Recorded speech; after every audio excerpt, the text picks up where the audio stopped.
Bonsoir et merci de continuer à nous suivre pour vous informer. 31 personnes arrêtées et présentées par la police nationale congolaise comme assaillants auteurs des violences du lundi 7 août dernier à Kinshasa et au Congo central.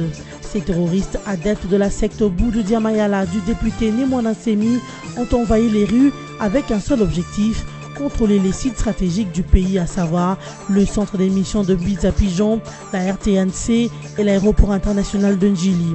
Mais ces esprits malveillants ont été mis hors état de nuire par les forces de l'ordre. Et puis, pas encore des résultats définitifs à la présidentielle au Kenya, la population est en attente. Mais le pays est sous tension depuis la victoire partielle d'Uhuru Kenyatta annoncée par la centrale électorale kenyane. L'opposant Raila Odinga a promis de se prononcer par rapport à ces résultats provisoires. Enfin en sport, les 23 joueurs locaux des Léopards Football sont connus. Ils affronteront déjà ce vendredi 11 août l'équipe brassavilloise pour le compte des éliminatoires du championnat d'Afrique des Nations CHAN Kenya 2018. Cette liste définitive a été rendue publique par l'entraîneur des Léopards locaux, Mwini Zaira. La police nationale congolaise a présenté ce mercredi 9 août 31 personnes présumées assaillants et terroristes auteurs de violences survenues le lundi dernier à Kinshasa et dans le Congo central. Selon le porte-parole de la PNC, ces personnes sont des adeptes de Boudou Diamayala et elles ont été interpellées à Kinshasa, Matadi et Boma. C'est sous le coup de 9h heure locale que les miliciens de BDK ont attaqué les signes du pouvoir dans la capitale. Les bilans provisoires de 19 tués. 7 blessés. Ville province de Kinshasa. Dans le vent de faute de l'ordre. Vous avez passé ces assaillants terroristes pour le Congo. Le colonel Pierrot Mwanamputu, porte-parole de la PNC, a renseigné qu'après l'enquête, il ressort que pour la ville de Kinshasa, ces assaillants progressaient sur 3 axes, à savoir: premier axe au niveau de l'UPEN, où ils avaient comme objectif contrôler le centre d'émission de Binza-Pigeon. Deuxième axe au niveau de Selembao et Bumbu, avec comme objectif investir le siège de la radio-télévision nationale congolaise RTNC. Au niveau du quartier Sainte-Thérèse, Njili et Kimbanteke, pour enfin contrôler l'aéroport international de Njili. Malheureusement pour eux, ils ont été arrêtés avant d'accomplir leur besogne. En effet, la police a rendu public un bilan provisoire de 19 personnes tuées lors de ces violences, dont 2 officiers de la police nationale congolaise, un major et un capitaine, 12 assaillants tués à Kinshasa, 2 à Matadi, 3 à Mwanda et 7 blessés. Face à cette situation, la police nationale congolaise a promis de déférer ces assaillants devant les juridictions compétentes après la clôture de leur audition. Les 2 candidats gouverneurs à la prochaine élection dans la province du Kwilu, Floribert Lomboto, candidat de la majorité présidentielle, et Michel Balabala, candidat indépendant, sont tous 2 en procès devant la cour d'appel de Bandundu pour contentieux électoral. Ce contentieux électoral porte pour la part des avocats du candidat Michel Balabala sur le dépôt tardif de la candidature, la présentation d'une ancienne carte à la CENI du candidat Floribert Lomboto, mais également sur le niveau insuffisant d'études de son vice-gouverneur Nicolas Boulukunga. Le camp Lomboto estime cependant que les candidatures figurant sur la liste adverse ne sont pas conformes à la charte de la famille politique du chef de l'État, chose qui semble être normale vu que Balabala se présente en indépendant. La cour d'appel de Bandundu a consacré toute une journée à l'instruction du dossier. Elle promet de se prononcer au cours d'une nouvelle audience. La défense de Balabala a demandé le retrait du dossier de son vice-gouverneur Mapanda, faute des preuves attestant que ce dernier est membre du PPRD. Les membres de la société civile et les mouvements citoyens de la province du Sud Kivu ont demandé à la Commission électorale nationale indépendante CENI d'organiser l'enrôlement des Congolais de l'étranger. Cette demande est contenue dans un mémorandum que ces structures ont déposé en début de semaine au secrétariat provincial de la CENI au Sud Kivu. Pour sa part, le président du bureau de coordination de la société civile du Sud Kivu, Passion Bachombe, la CENI doit préciser dans un délai court la date et les différentes modalités liées à l'identification et à l'enrôlement des Congolais vivant à l'étranger. C'est enfin de publier avant la fin du mois d'août 2017 le calendrier électoral. Passion Bachombe a recommandé également à la centrale électorale congolaise de demeurer indépendante et neutre face aux sollicitations malveillantes de certains acteurs politiques. En cas de non-considération de ces requêtes, Passion Bachombe menace de lancer une série de manifestations publiques et pacifiques de revendications pour la tenue des élections à tous les niveaux possibles.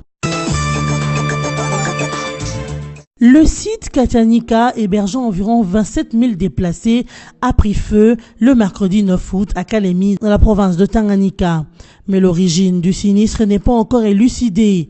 D'après les informations reçues, un enfant a été retrouvé mort piétiné à l'intérieur du site. Selon OCHA, plus de 75% des huttes sont détruites. À en croire cette agence des Nations Unies qui œuvre dans l'humanitaire, ce n'est pas la première fois qu'un camp de déplacés soit victime d'un incendie dans le Tanganyika. Pourtant, ce site de Katanika est parmi la dizaine de camps de déplacés autour de la ville de Kalemi. Rappelons que 5 de 6 territoires de la province du Tanganyika sont secoués depuis environ 18 mois par des conflits communautaires entre les Twa et les Luba. Des conflits qui ont causé plus de 200 000 déplacés et plusieurs morts.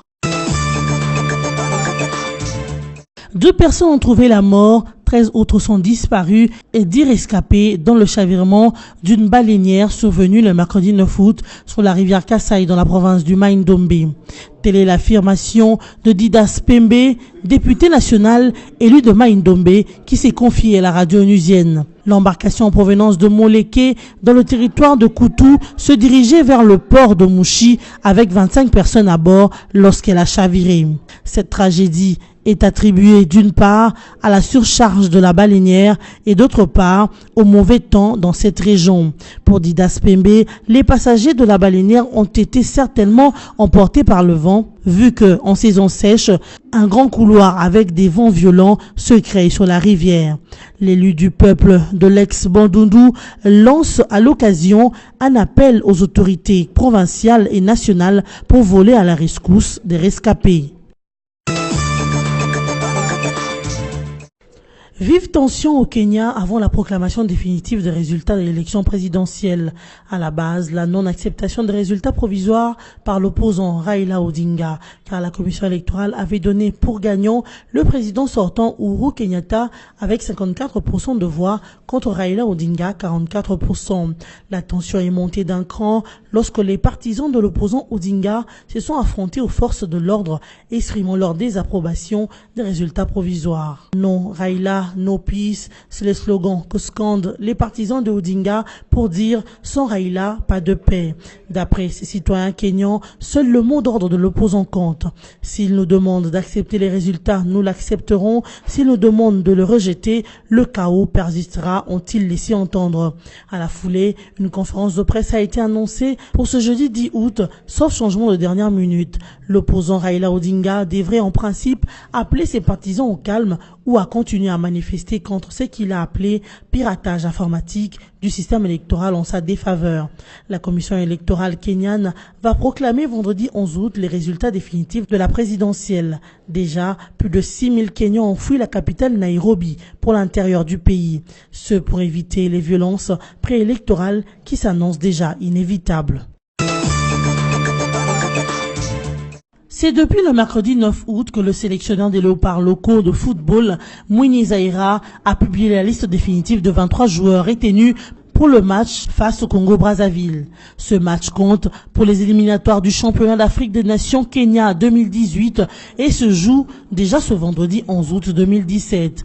Parmi les gardiens de but, nous avons Matampi Vumlei, Kalambai Katembwe Ogi, Lunanga Kiale Maniwa Jackson. Du nombre des défenseurs sur qui le sélectionneur congolais a porté son choix, nous citons Bompunga Botuli, Kayembe Ndotoni, Bangala Litombo, Mundeko Zatu, Issa Mampeko, Amale Mukoko, Ngonda Mujinga, Djouma Chabani et Zola Kiakou.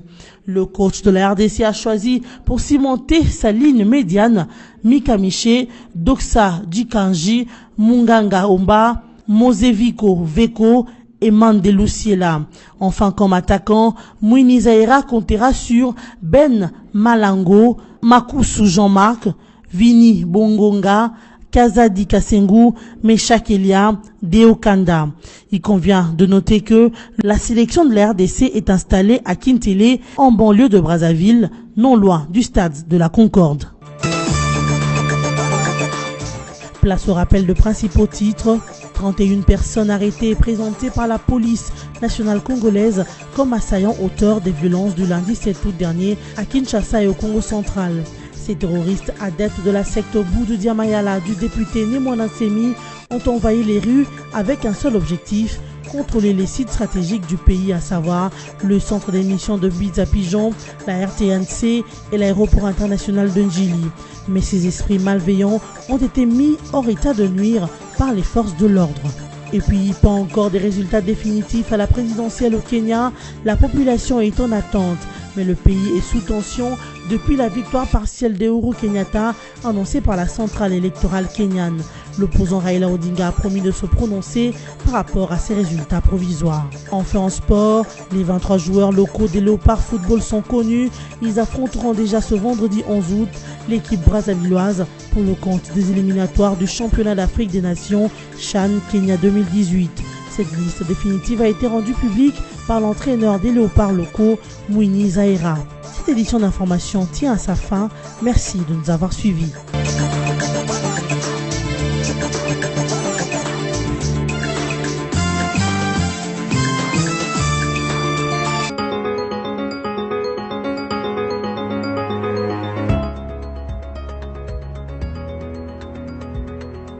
Mesdames, Messieurs, bienvenue à cette revue de presse des journaux en ligne de ce jeudi 10 août 2017.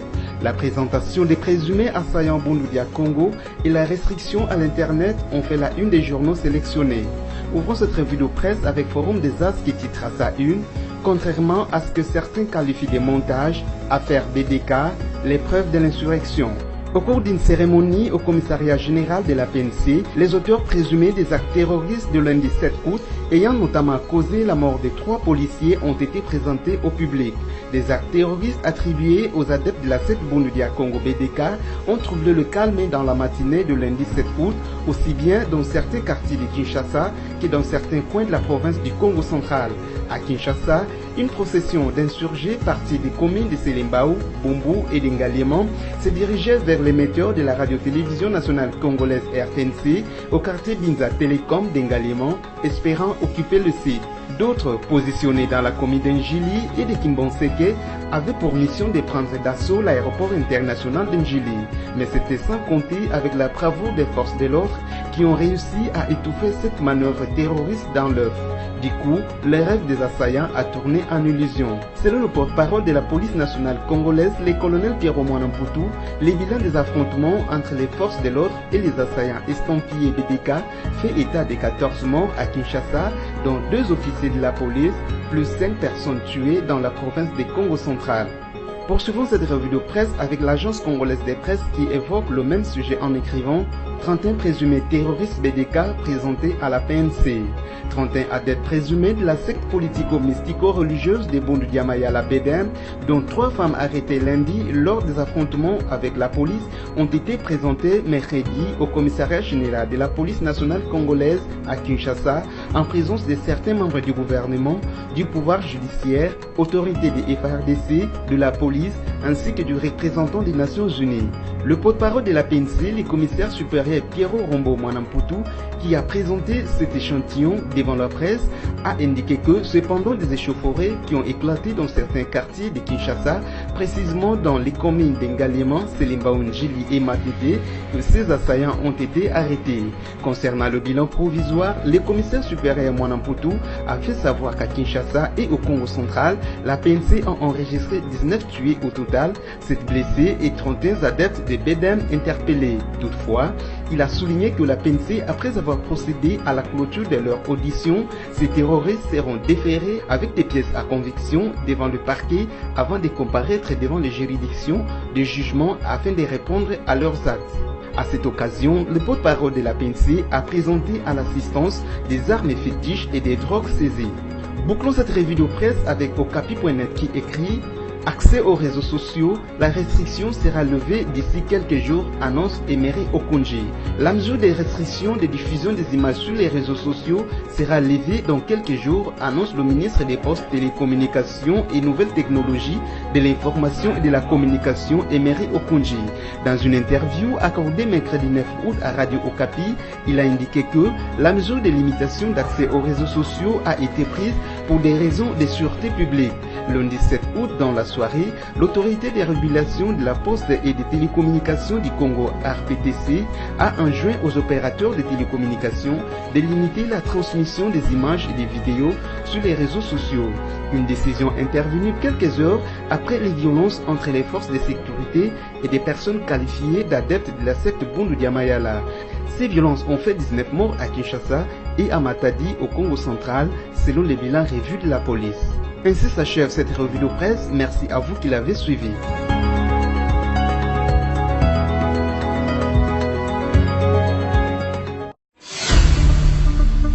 Congo Panorama, votre magazine d'actualité est de nouveau dans vos bacs, dans sa 24e édition, toujours aussi riche que diversifiée. Découvrez nos rubriques telles que la coopération et la diplomatie avec Joseph Kabila et Al-Sisi qui renforcent l'axe Kinshasa-Le Caire. La CIRGL fait bloc avec Kinshasa contre le terrorisme et les groupes armés. Économie et finances, le FPI cimente son partenariat avec la FEC.